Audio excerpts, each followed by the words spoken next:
केंद्रीय मंत्री शांतनु ठाकुर ने नागरिकता संशोधन अधिनियम को लेकर बड़ा दावा किया है। उन्होंने कहा है कि सीए एक हफ्ते के अंदर देश में लागू कर दिया जाएगा। ये बात उन्होंने पश्चिम बंगाल के साउथ 24 परगना के काकद्वीप में हुए कार्यक्रम के दौरान कही। हमारी खास रिपोर्ट देखिए। नागरिकता संशोधन कानून पर नए सिरे से चर्चा शुरू हो गई है।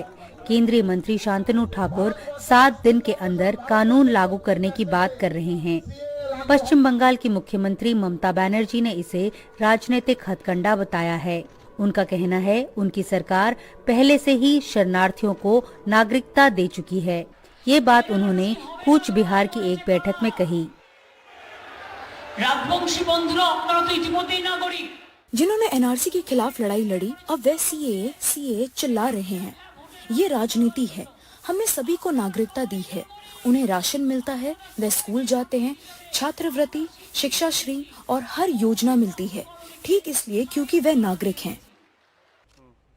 ममता का बयान तब आया जब केंद्र सीएए लाने की तैयारी में लगा हुआ है।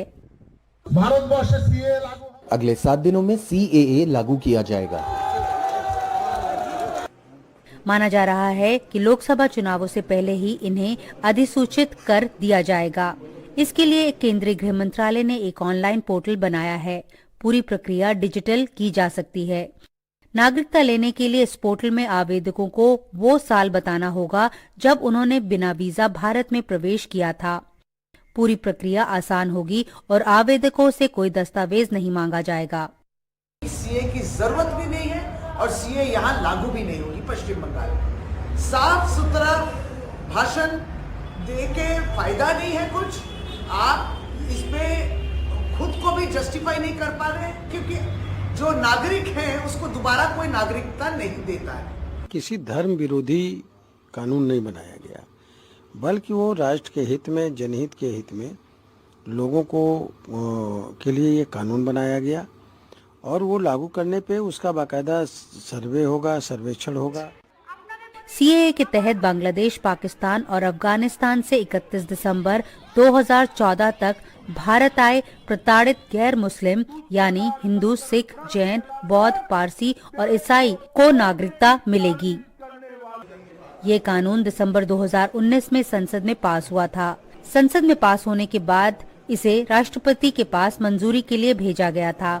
हालांकि इसके बाद कानून के विरोध में देश के अलग अलग राज्यों में विरोध प्रदर्शन का सिलसिला शुरू हुआ था। तब 9 राज्यों ने कहा था कि वो उसे अपने राज्य में लागू नहीं करेंगे। उसमें महाराष्ट्र, राजस्थान, बिहार शामिल थे।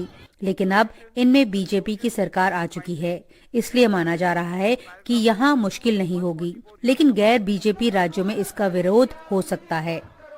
नई दिल्ली से नीता शर्मा, NDTV इंडिया के लिए।